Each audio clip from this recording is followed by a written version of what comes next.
My daughter-in-law, Danielle Grandison, left my 5-year-old granddaughter, Lily, at my place for just one night.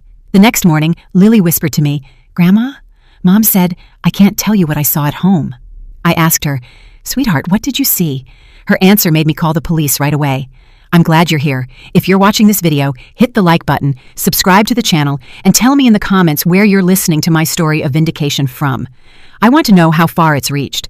I still clearly remember that night, the yellowish light from the street lamps falling over the porch, casting trembling shadows of the bare trees that seemed to reflect my own heart at that moment. I lived in a small, worn house on the outskirts of Atlanta, Georgia, where every corner was soaked in memories of days gone by. That evening, Danielle brought Lily over. She said she had to work the night shift, an excuse I'd heard countless times, but this time, something was different. It was like a chill wind slipping through a crack in the door that made me shudder. Danielle stood frozen on the threshold, hesitating to step inside as she usually would. Her hands were clutched tightly around the straps of her purse, her knuckles white. Her eyes darted nervously down the alley, as if searching for an invisible shape in the darkness. "You don't mind, do you?" she asked, her voice trembling, repeating the same question for the third time, even though I had already nodded and smiled to reassure her. I looked into her eyes, trying to find a trace of the sweet daughter-in-law she once was, but only found a tension I couldn't explain. Beside Danielle, Lily, my tiny granddaughter, was pressed against her mother, tightly hugging her faded, worn teddy bear named Barnaby. Lily's school clothes were wrinkled. She must have worn them all day. Her large, round eyes looked up at me with a mix of shyness and pleading, as if begging for a safe harbor. My heart squeezed. It had been so long since I could simply hold my granddaughter and hear her uninhibited laughter. As Danielle turned to leave, she leaned toward Lily and whispered, low enough that I barely caught it, "Sleep well, my love. I'll come get you tomorrow." Then she looked up, and her eyes met mine in a fleeting flash. In that instant, I felt something, a warning or a plea.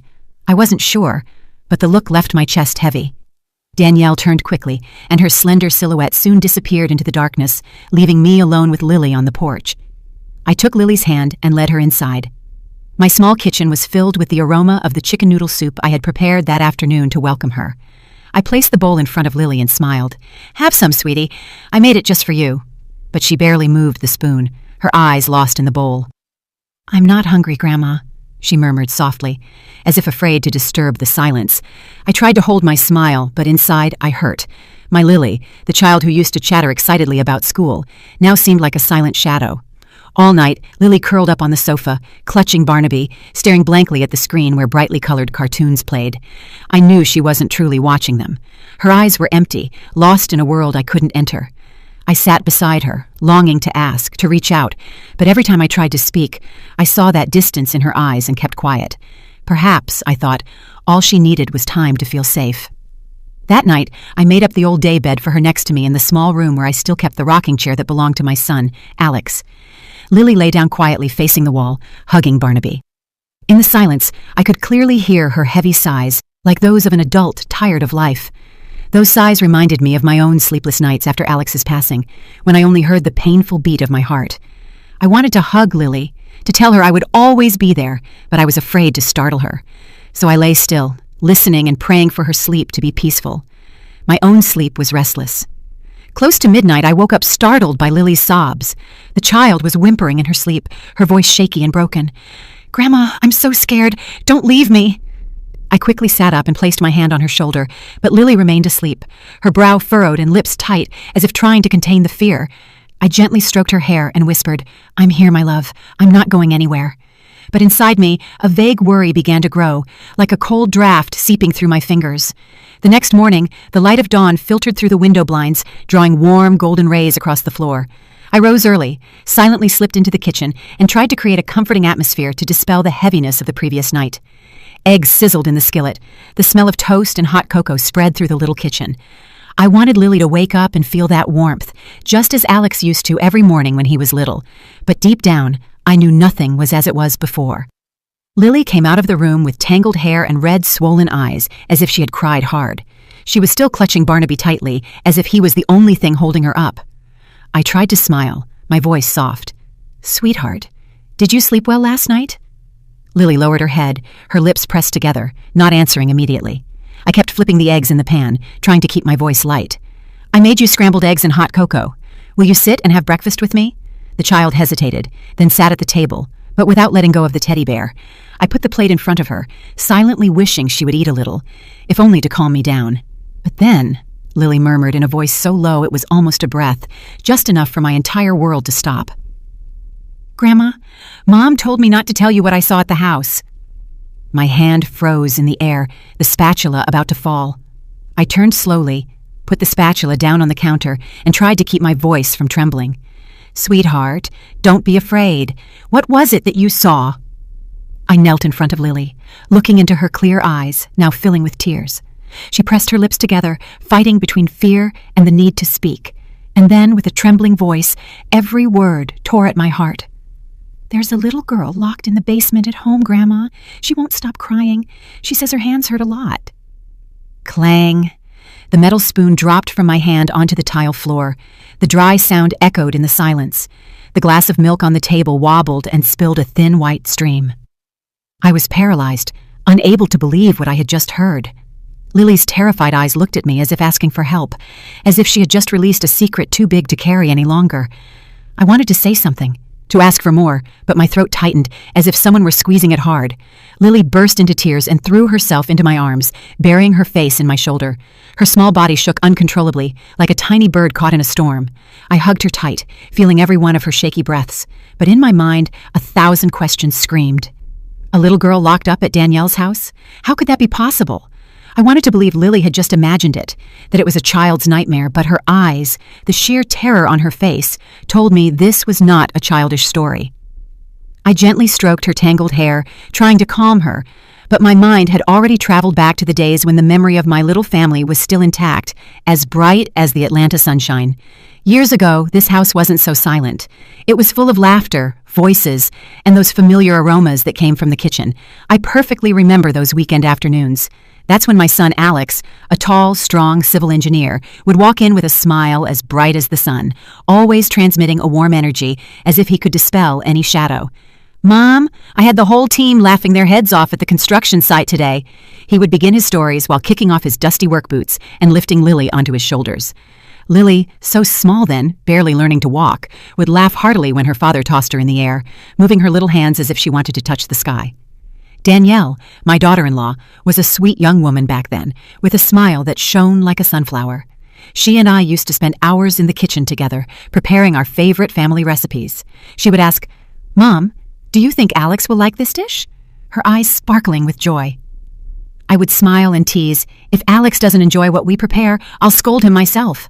Those simple, warm moments were like precious jewels in my memory, treasures I thought would last forever. Family dinners were the time I cherished most. Alex would sit at the head of the table, telling funny anecdotes from the job, from someone dropping a bucket of concrete to the times the whole crew sang along during break. Little Lily, seated on his lap, listened intently with her enormous eyes, sometimes interrupting with innocent questions. "Daddy, is that truck as big as our house?" I would just sit there, watching my little family, my heart filled with peace. There were moments when I would tell myself I was a fortunate woman with a complete family, even though life was never simple. But everything was shattered on a rainy night marked by fate. I still remember that early morning when the phone rang insistently, tearing through my sleep. The voice on the other end trembled as it gave me the news. Alex had been in an accident. His car lost control on a slick, dark road and plunged into a ravine. I froze, clutching the receiver, feeling the whole world crumble beneath my feet. "No, it can't be," I murmured, but the cruel truth would never change. Alex, my sunshine, the light of my life, was gone forever, leaving a void impossible to fill. Alex's funeral took place on a gray day, with a drizzle falling like tears from the sky. I held Lily, who was only 2 years old, tight against my chest. The confused child still didn't understand that her father was gone forever. "Where is Daddy, Grandma?" Lily asked, in a voice so clear it made me want to break down sobbing. I hugged her tighter and whispered, "Daddy is in a far-off place, but he's always watching you, my love." Danielle was there, a few steps away from me, but she seemed to belong to another world. Her eyes were vacant, her face pale as a stone statue. I wanted to approach her, to take my daughter-in-law's hand, but something in her look stopped me. A pain too vast, too deep, that I didn't know how to reach. After Alex's death, this house was shrouded in a somber fog. Danielle's smile disappeared. She became quiet, withdrawn. She spent hours locked in her room. Some days I could hear her sobbing behind the closed door, but whenever I knocked to go in, she would reply coldly, "I'm fine, Mom. Don't worry." I wanted to believe Danielle would get over it, that time would heal the wounds, but I was wrong. The pain not only drove her away from me, but it also turned her into someone I no longer recognized. Not long after, Danielle decided to move to an apartment in a different neighborhood. "I need a fresh start, Mom," she told me in a monotone voice, avoiding my eyes. I understood that she didn't just want to leave this house.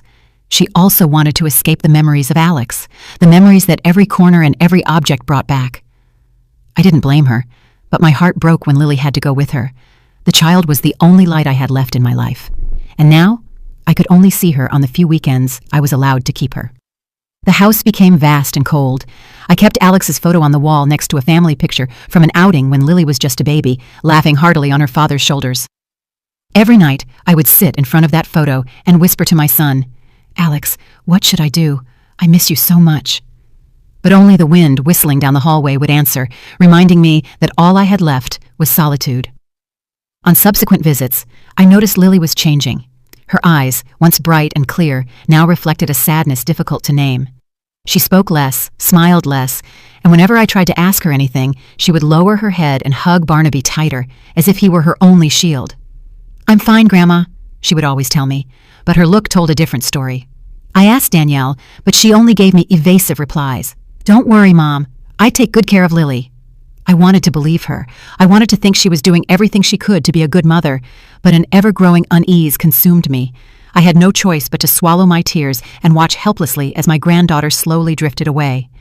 And it was then that this veil of secrecy was torn away by a terrifying whisper from my little Lily's mouth. I tried to calm Lily after her confession, gently stroking her messy hair, whispering, "It's okay, my love. Grandma will take care of everything."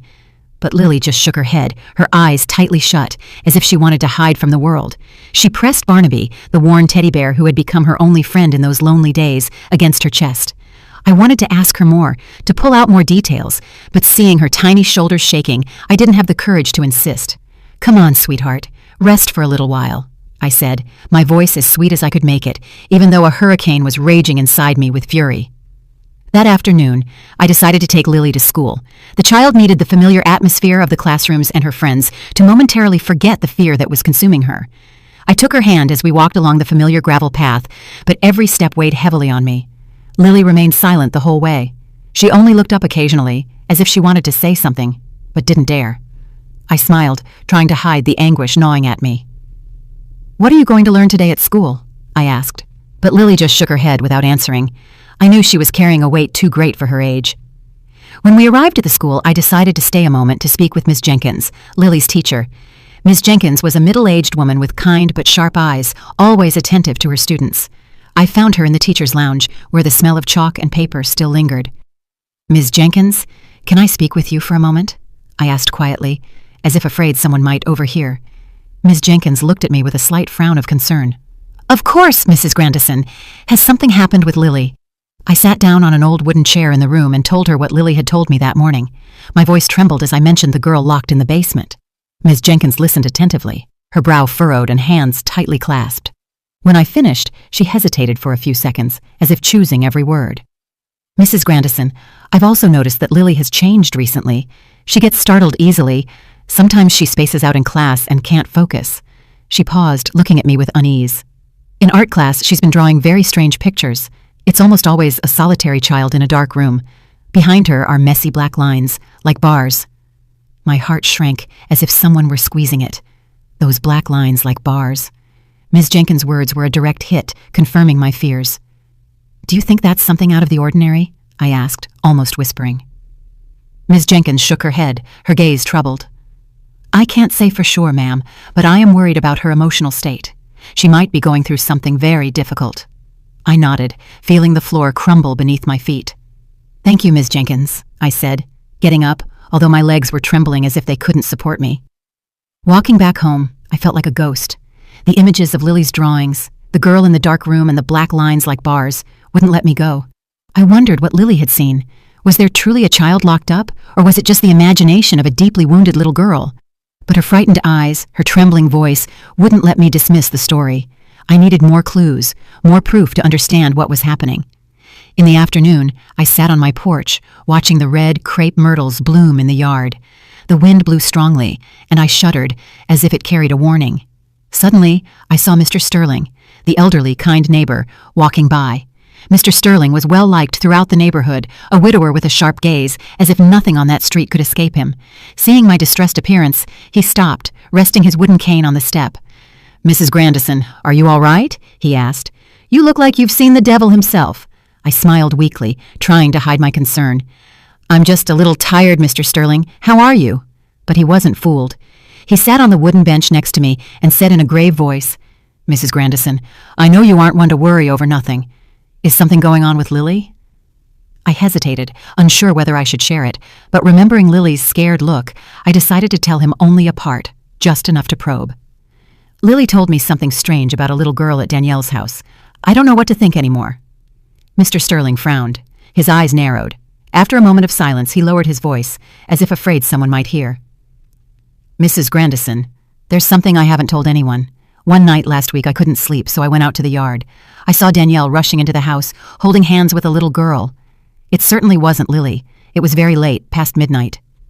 He stopped, looking at me as if unsure if he should continue. I also heard a muffled cry. At the time I thought it might be sick Lily crying, but now that I hear your story, it seems strange.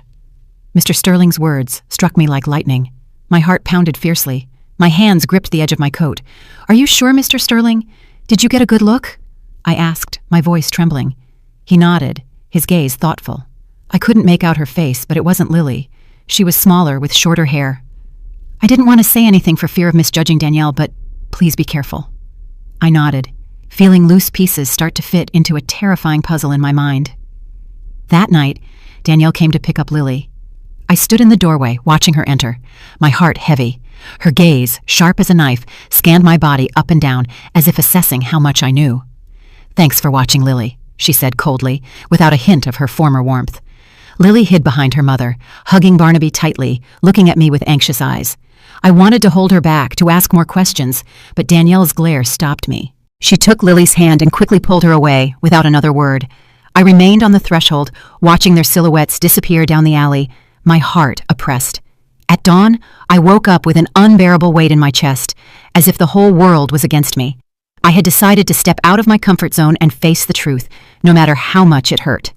I took the first bus toward the downtown precinct, sitting silently in the back, looking through the foggy window. The familiar streets passed by, but that day, they felt distant, cold. The police precinct building appeared before my eyes, an old building with stained walls. I went inside, and the air, heavy with the smell of damp paper and burned coffee, intensified my anxiety. I stood in front of the front desk, my hands trembling as I clutched my coat, trying to keep my voice steady. "I need to speak with the officer in charge," I told the young patrolman who was glancing through some records. He looked at me with a spark of curiosity, and then led me to a small room where Commander Davis was sitting behind a scratched wooden desk. Commander Davis was a middle-aged man with a hardened face and tired eyes, as if he had witnessed too many painful stories.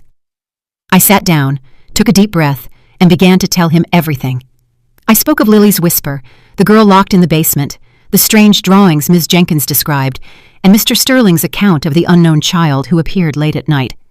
My voice shook, but I tried to speak clearly, as if every word was a brick to build a wall of truth. "Sir, I know this sounds crazy, but Lily isn't lying. My granddaughter is scared, and I believe something very bad is happening." I finished, looking intently into Commander Davis's eyes, hoping he could see the urgency in mine. Commander Davis listened, his hand tapping a steady rhythm on the desk, but when I finished, he slowly shook his head. "Mrs. Grandison, I understand your concern," he said in a flat, emotionless voice. "But all we have are the words of a child, a few drawings, and a neighbor's testimony. That's not enough probable cause to request a search warrant for your daughter-in-law's home." His words were like a bucket of cold water in my face. I felt the blood stop running in my veins. I clenched my hands tight to contain the trembling. "But what if there really is a child in danger, sir?" I pleaded, my voice breaking. "If Lily is telling the truth, and we do nothing, what will happen to that girl?" Commander Davis sighed, and a faint flicker of compassion appeared in his eyes. "We will file your report," he replied with the same coldness. "But for now, you have to wait. We need more concrete evidence." I wanted to scream, to say that time waits for no one, that every minute could be a minute of danger for the child Lily spoke of. But I just nodded. I stood up, feeling like my legs could barely hold me. "Thank you, sir," I muttered, although inside I only wanted to scream with powerlessness. As I left the precinct, I felt like the whole world was turning its back on me. The midday sun beat down, but I only felt cold. I walked to the bus stop, my mind blank, repeating over and over, "What do I do now?" I had hoped the police would act immediately, that they would believe Lily's words, but now all I had left was solitude and the fear of not being able to protect either my granddaughter or that nameless child. That afternoon, I went to the market to buy some food, trying to occupy myself with the mundane to stay calm. But as I walked between the familiar stalls, I heard the whispers. "Poor old Mrs. Grandison. She's losing her mind. She must have head troubles," a fish vendor murmured to her colleague, loud enough for me to hear. "Who accuses their own daughter-in-law of kidnapping children?" I stopped, feeling a dagger in my heart. I turned toward her, but she immediately lowered her head, pretending to busy herself with a fish on her table. I knew it instantly. Danielle had acted faster than I thought. She had already spread the word throughout the neighborhood, saying I was delusional for missing Lily so much that I had invented a story to get my granddaughter back. I returned home with a heart as heavy as a stone. I sat on the porch, watching the crepe myrtle blossoms fall, trying to find some calm. But the tragedy reached its peak that very night. When the sun set, I heard a car stop in front of the gate. Danielle came to fetch Lily, but this time she didn't come into the house as usual. She stood in the yard, hugging Lily tightly, crying hysterically in front of her brother Ethan. "She's slandering me, Ethan," Danielle shouted, her voice broken. "She says I kidnap children, that I want to ruin my life. I only want to take care of Lily, and she does this to me." Ethan, a tall, rough man, stepped toward me, pointing his finger and growling, "Ma'am, please leave my family alone. Who do you think you are to dare defame my sister like this?" I stood motionless, my heart gripped as if being strangled. The neighbors began to gather in the street, and all those looks of curiosity, pity, and distrust were fixed on me. "Poor Mrs. Grandison must miss her granddaughter too much. That's why she invents things," someone murmured. "Poor thing, she's getting old," another agreed. I wanted to scream. I wanted to say I wasn't crazy, that Lily had seen something awful, but the words were stuck in my throat. I just stood there, motionless, feeling the whole world turning against me. From the car, Lily turned to look at me through the window. Her eyes were filled with sadness and despair, as if saying, "Grandma, save me." I wanted to run to her, hug her, not let her go, but my legs were nailed to the ground. Danielle started the engine, and the car drove away, leaving my granddaughter behind and me alone, exposed under the neighborhood's gaze. I heard the murmurs behind my back from people who were once close neighbors and now looked at me like a deranged old woman. I might be alone, but deep down, I knew I couldn't give up. Stumbling, I entered the house after that bitter confrontation in front of the neighbors. My steps were heavy, chained by the looks of suspicion and the whispering. I thought I had grown used to the pain of loss, but now I felt like a dry leaf swept away by the wind, without the strength to resist the storm. I collapsed onto the old armchair in the living room, my gaze fixed on Alex's portrait on the wall. My son's smile was still as warm as ever, but it only tore me up more inside. "Alex, what should I do?" I whispered, my voice broken in the stillness of the room. No one answered, only the whistling wind on the porch and the news on the television that I couldn't hear. The only thing I heard was my heart screaming in silence. I stayed there with my hands covering my face, feeling that the entire world had turned its back on me. The image of Lily looking out at me through the car window with that infinite sadness was like a knife piercing my soul. Danielle had successfully made me the neighborhood lunatic. Her rumors that I was hallucinating from missing my granddaughter too much were like needles digging into my pride. I had pinned all my hopes on the visit to the precinct, but I only received Commander Davis's cold refusal. No sufficient evidence, he told me. How could I wait when Lily was terrified, when perhaps another unknown girl was in danger? I couldn't sleep that night. I stayed in bed with my eyes open, staring at the ceiling, listening to the clock ticking away every second of my helplessness. Every time I closed my eyes, I saw Lily's look or heard her dreadful whisper again, "There's a little girl locked in the basement." I turned, hugging the pillow where Lily had slept the night before, as if it still held her scent, as if it could give me strength to continue. But all I felt was a cold emptiness in my chest. I asked myself, "Clara, are you doing the right thing? Or are you truly just a delusional old woman, as they say?" The next morning, I still tried to go to the market as usual, hoping the bustle would help distract me. But upon entering, I felt an obvious change.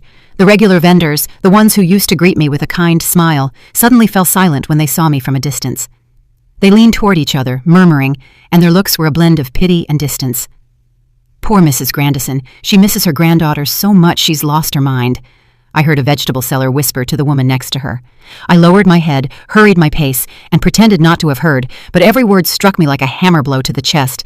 I wanted to scream, to tell them I wasn't crazy, that Lily had seen something terrible, but I knew doing so would only make everyone believe Danielle's story even more. On my way back home, I ran into Brenda, my closest friend in the neighborhood. She stood at the gate with a wicker basket in her hands, and her face filled with worry when she saw me.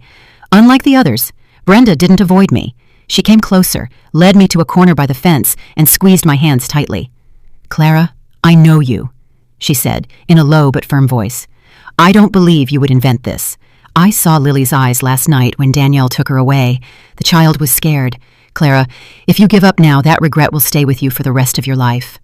Her words ran down my spine like lightning. They didn't dispel my despair, but they ignited a tiny spark of hope. I took her hand, tears close to falling. "Brenda, thank you," I whispered. "But I don't know what to do anymore. No one believes me." Brenda squeezed harder, with a determination in her eyes that I hadn't seen in myself for a long time.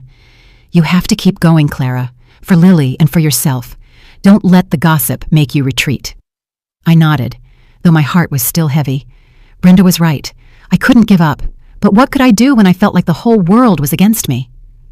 That afternoon, I started trimming the crepe myrtles in the yard, seeking a little calm in the routine. The red petals fell to the ground like small drops of blood, increasing my unease. Suddenly, I heard hurried footsteps. Mr. Sterling, the elderly neighbor, appeared at the fence with a package of coffee in his hand and a mysterious look on his face. "Mrs. Grandison, you have to see this," he said, lowering his voice as if afraid someone might hear him. I stopped what I was doing, my heart sinking. "What's wrong, Mr. Sterling?" I asked, approaching him. He led me inside, firmly closed the door, and took an old cell phone out of his pocket. "I asked my nephew at the corner store to check the security cameras from last week," he explained, his voice trembling with emotion. "Look, Clara, I think you need to see this." The screen lit up, showing blurry, grainy images. I held my breath and watched the video. It was Danielle, my daughter-in-law, the woman who was once part of my family, leading an unknown little girl by the hand, rushing her into her house late at midnight. The little girl was wearing worn pajamas, with tangled hair, and a figure smaller than Lily's, walking awkwardly as if she was afraid. I, Clara, a woman of 65 years, felt the floor open up beneath me. Lily's murmur about a girl locked in the basement was no longer the confused story of a child. It was the truth, and this video was the evidence I had prayed for. I looked at Mr. Sterling, my voice catching in my throat. "Mr. Sterling, are you sure there isn't some mistake?" I asked, although deep down I already knew the answer. He nodded firmly, his gaze more serious than ever. "There can be no mistake, Mrs. Grandison. I saw that scene with my own eyes. I just didn't imagine the camera recorded it too. I was in the yard that night, and I know it wasn't Lily." His words were like a stab, painful, but they also gave me strength. I clutched the phone tightly, as if it were the only life preserver in the storm that was sinking me. "Thank you, Mr. Sterling," I whispered, close to tears. "You don't know how important this is to me." Without a second thought, I decided I had to take that video to the precinct immediately. I couldn't wait any longer. Every minute that passed was a minute in which the girl in the video, and perhaps Lily too, remained in danger. I quickly put on an old coat, covered my head with a scarf, and left Mr. Sterling's house with my heart burning. The gravel path leading to the precinct seemed longer today, every step heavy, but filled with determination. I thought of Lily, her frightened eyes, and Alex, my son, who would surely want me to protect his daughter at all costs. Upon entering the precinct, the air smelled the same, old paper and burned coffee. But this time, I didn't feel afraid. I had proof, and I wouldn't leave until they acted. I immediately asked to speak with Commander Davis. The young patrolman at reception looked at me, perhaps noticed the urgency in my eyes, and quickly led me to the familiar room. Commander Davis was sitting behind the desk, his face stern and his eyes tired. "Mrs. Grandison, back again?" he said with a hint of surprise. "Is there anything new?" I took a deep breath, placed Mr. Sterling's cell phone on the desk, and said, "Sir, I have evidence. Please look at this video." I played the clip, and the image of Danielle and the unknown girl appeared on the screen. I recounted what Mr. Sterling had seen, what Lily had told me, and also the strange drawings she had made at school. My voice trembled, but I tried to sound clear and firm. That's not Lily, and I don't know who this girl is, but I believe she's in danger. Commander Davis watched the video, barely frowning, but his gaze was still full of doubt. It could be that she was just watching a friend's daughter, he said, in a monotonous tone. His words were another dagger that made my heart sink. I couldn't let him dismiss this evidence. I leaned forward, almost begging. I implore you, investigate further. That girl isn't from our neighborhood. I've lived there for so many years, I know, and Lily, my granddaughter, is scared. She talks about a girl locked in a basement crying, saying her hand hurts. I beg you, believe me. Perhaps the urgency in my voice or the despair in my eyes made Commander Davis hesitate. He signaled to a nearby young officer. Check if there's any missing person report that matches this girl's characteristics, he ordered seriously. The officer nodded, checked the files, and began typing quickly on the computer. I remained seated, my heart pounding hard, my hands gripping the edge of my coat, as if holding on to my last hope. A few minutes later, the young officer suddenly shouted, Commander, look at this! The girl in the video has characteristics that match Chloe Vance, age 5, reported missing 2 weeks ago in the neighboring county. He showed the computer screen to Commander Davis, and I watched his face change instantly. His tired eyes now shone with a seriousness I had never seen before. He stood up abruptly and said firmly, Verify the information immediately. Contact the neighboring precinct. Request the complete disappearance file. My heart hammered hard within my chest, as if it were about to burst. This was it. This was the proof I needed. The name of the girl, Chloe, was like a lightning bolt that pierced the darkness of my soul. I looked at Commander Davis, tears about to spill, but I contained them. Thank you, sir, I whispered, my voice choked. Thank you for listening. Commander Davis didn't respond, only nodded, but in his eyes, I saw a shift. There were no longer doubts, only cold determination. At that moment, the precinct door burst open, and some worried neighbors entered. I recognized them, Mrs. Hayes, who sells pies on the corner, and Mr. O'Donnell, who often plays chess with Mr. Sterling. Mrs. Hayes spoke first, her voice trembling. Commander, we heard Mrs. Grandison came in about Danielle. We also have something to say. She hesitated an instant and looked at me as if asking permission. I nodded, encouraging her to continue. We've heard crying, strange noises at Danielle's house, even on nights when Lily was staying with Mrs. Grandison. At first, we thought it was just kids having tantrums, but now we're not so sure. Mr. O'Donnell nodded and added, I once saw a light flickering in her basement right before dawn. I didn't think much of it, but now that I think about it, it seems strange. Their words were like the final pieces of a puzzle, completing the terrifying image already forming in my mind. I looked at Commander Davis, hoping he saw the gravity of the situation. He nodded, and not a trace of doubt remained in his eyes. There is sufficient evidence, ma'am, he said firmly. We will request a search warrant immediately. I nodded as tears finally streamed down my face. For the first time, after so many dark days, I saw a ray of hope. I returned home after leaving the precinct, my mind in a knot, happy that they had finally decided to act, but also fearful of what was to come. I thought I was already used to life's storms, but now I was facing a hurricane I didn't know if I could withstand. Mr. Sterling's video, the confirmation about Chloe, and the neighbors' accounts had ignited a spark of hope, but they also made me shudder at the thought of what I was about to face. Danielle, my daughter-in-law, who was once part of my family, was now on the other side of the truth, and I didn't know what awaited me when the veil of secrecy was lifted. I couldn't sleep that night. The drumming of the rain on the sheet metal roof sounded like a war drum resounding in the small house. I sat in the living room, under the yellow light that cast shadows on Alex's photo on the wall. My son's smile was still gentle, but his eyes seemed to look at me as if saying, Mom, you have to be strong. I clasped my hands and murmured a prayer, asking Alex's spirit to protect Lily, my granddaughter, and little Chloe, that innocent girl I had never met, but who was now the reason I had to keep fighting. Alex, help me, I said, my voice broken. Help me protect them. I thought of Lily, my granddaughter's frightened look, and the terrifying whisper in the kitchen that morning. I thought of Chloe, the girl in the video, with her ragged pajamas and stumbling walk. Every image was like a stab that hurt my heart, but also gave me more determination. I couldn't allow those children to keep suffering for a single minute more. But I was also afraid that when the truth came to light, it would shatter the little that remained of my family. Danielle, though changed, was still Lily's mother, the one who once called me Mom.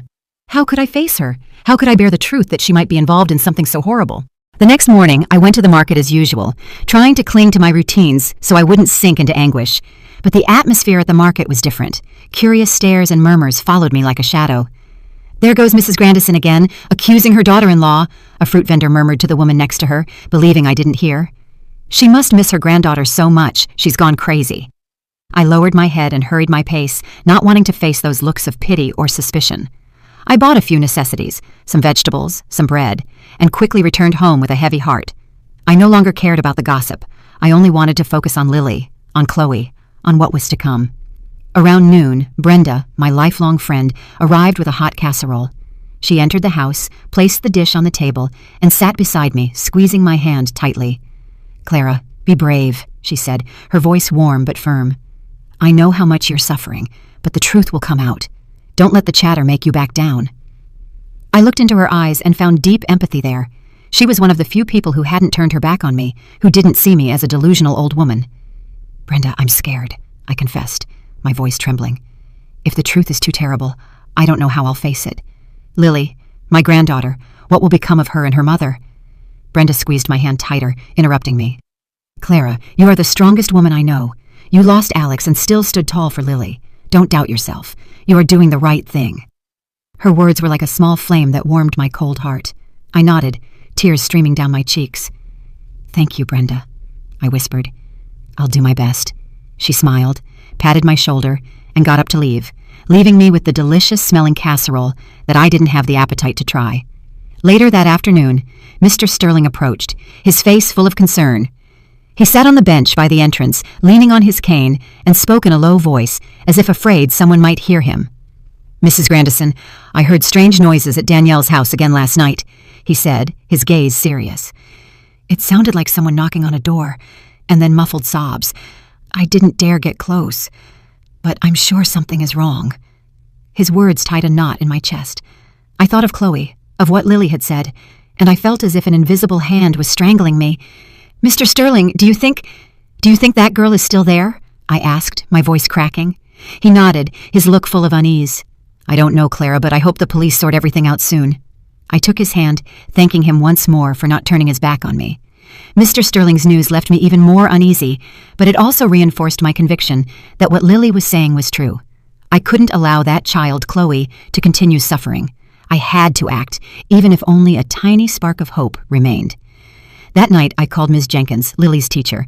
I told her what was happening, my voice trembling. "Ms. Jenkins, if anything happens to Lily, please watch over her for me.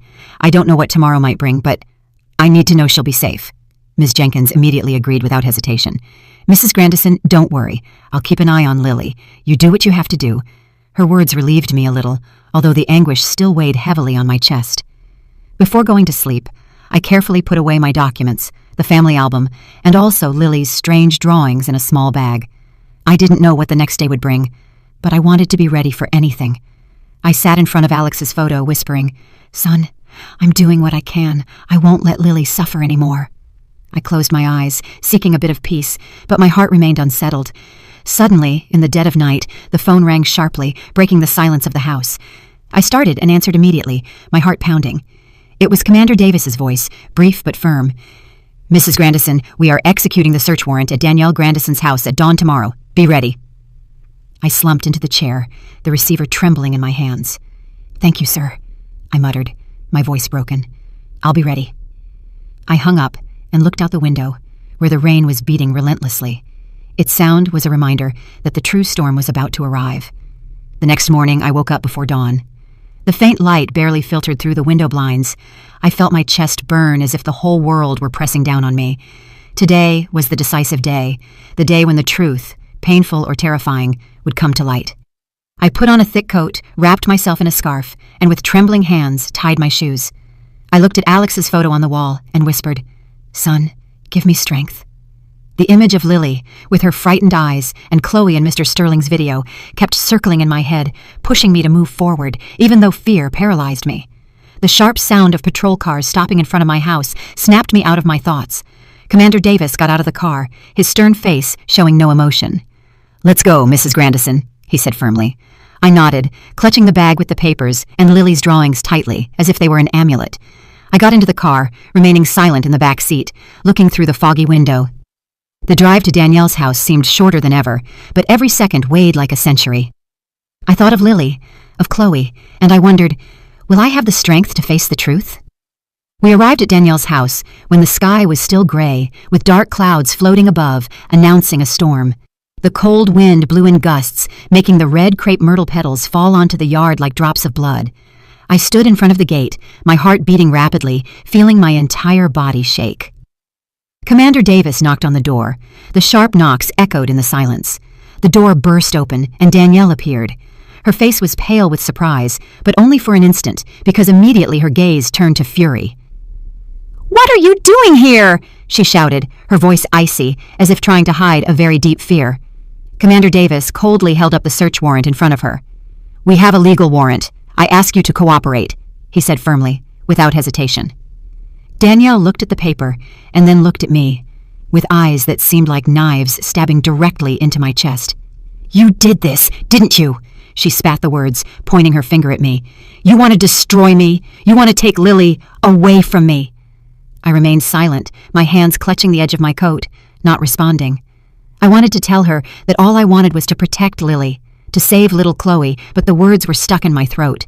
I could only look at her, the woman who was once my daughter-in-law, and who now seemed like a stranger. Suddenly, Ethan, Danielle's brother, rushed out of the house, his neck tense, shouting, "This is a private home! You have no right! You're slandering and humiliating my family!" He was a heavy-set man. His voice roared like a cornered animal. Commander Davis didn't bother to answer. He just signaled for his team of officers to enter.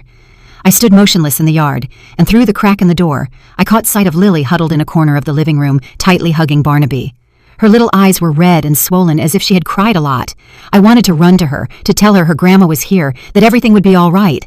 But Danielle's cold stare stopped me. The police began to search every room. The sound of their boots hitting the tile floor mingled with the noise of papers being shuffled. The atmosphere was so tense that it seemed like the whole house was holding its breath, waiting for something terrible. Danielle followed them, crying and screaming. "It's all my mother-in-law's fault. She wants to destroy my life. How can you believe a crazy old woman?" Her words were like knives that pierced my heart. I wanted to shout that I wasn't crazy, that I only wanted to protect Lily, but I stayed there in silence, with the sensation that the whole world was against me. Commander Davis did not respond to her. He led his team directly to the end of the hallway, where there was a small old iron door leading to the basement. I immediately felt the air change. Danielle's face transformed into an expression of sheer panic. She ran, spreading her arms to block the entrance, her voice broken. "There's nothing in there. It's just an old storage room. No one can go in." The desperation in her tone tied a knot in my chest. I knew Lily had told the truth. Something horrible was hidden behind that door. One of the officers stepped forward, calmly putting the master key into the rusty lock. Ethan roared, trying to lunge to stop him, but two officers immediately restrained him. "You can't open it!" he yelled, struggling. But his strength wasn't enough to break free from the burly men. I practically stopped breathing, my hands clenched until they hurt. The neighbors were now gathering in the street, murmuring and staring intently at the house. I heard someone say, "My God, could what Mrs. Grandison said be true?" But I no longer had the presence of mind for that. All my attention was on that iron door. The lock opened with a dry click. The officer pulled the door hard, and a chilling creak resonated like the scream of a secret buried for too long. From the deep darkness inside, a weak, trembling child's cry was heard, like a contained plea for help. The basement door burst open, and a gust of damp, stale air shot out, as if the darkness itself were exhaling terrifying secrets. I was standing in Danielle's yard, feeling my heart stop. The soft sob from inside sounded weak, but clear, like a supplication from the beyond. An officer turned on his flashlight. The beam of light quickly scanned the stained walls, the destroyed cardboard boxes, and then, from a shadowy corner, a small silhouette stumbled out. It was Chloe, the girl from the video, the girl Lily had spoken about with fear in her eyes. Her hair was matted, her face covered in dust, her ripped pajamas clinging to her thin body. Her left arm was wrapped precariously in a dirty rag, and her wide eyes looked in panic at the strangers around her. I was stunned. My legs gave way, and I had to grab the porch column tightly to keep from falling. The image of Chloe, so small and fragile, was like a knife wound to the heart. I thought of Lily, of what she had had to witness, and tears streamed from my eyes, rolling down my cheeks. "Chloe," I whispered, my voice breaking, as if naming her could somehow alleviate her pain. A female officer ran forward, lifting Chloe into her arms, pressing her against her chest to protect her. "Call EMS now!" she shouted, her voice filled with urgency. The girl clutched an old, faded cushion, her hands trembling, as if it were the only thing left of her safe world. The neighbors crowded the yard, all of them stunned. The murmurs rose like a wave. My God, it's true. Mrs. Grandison was telling the truth after all. A voice was heard, and I perceived the regret in it. The same people who had turned their backs on me, who had called me a crazy old woman, were now standing there, heads bowed, unable to look me in the eye. But I felt no triumph, only pain. Pain for Chloe, pain for Lily, and pain for myself. Seeing my family broken once more. Danielle screamed maniacally, lunging toward the officer carrying Chloe. "No, I didn't lock her up. I just wanted to protect her," she shrieked, tears streaming down her pale face, but her voice no longer held any conviction. It was nothing more than the desperate wail of someone who knew her secret had been discovered. Ethan, Danielle's brother, continued struggling, trying to defend her, while two officers firmly held him. "This is a setup. They're ambushing my sister. It's all that old woman's plan," he shouted, his eyes blazing. I remained motionless, not answering, only looking at him and then at Danielle, my soul torn apart.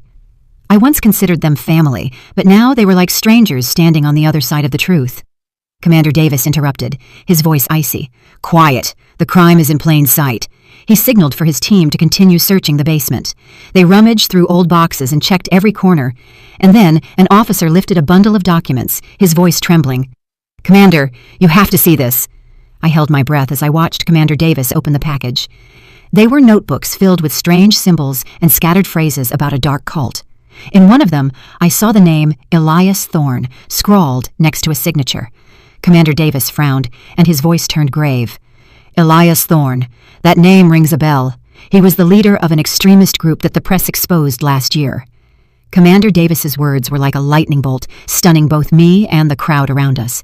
I thought of Danielle, of the changes in her after Alex's death, her strange look, the terrifying silence she maintained every time I asked her about Lily.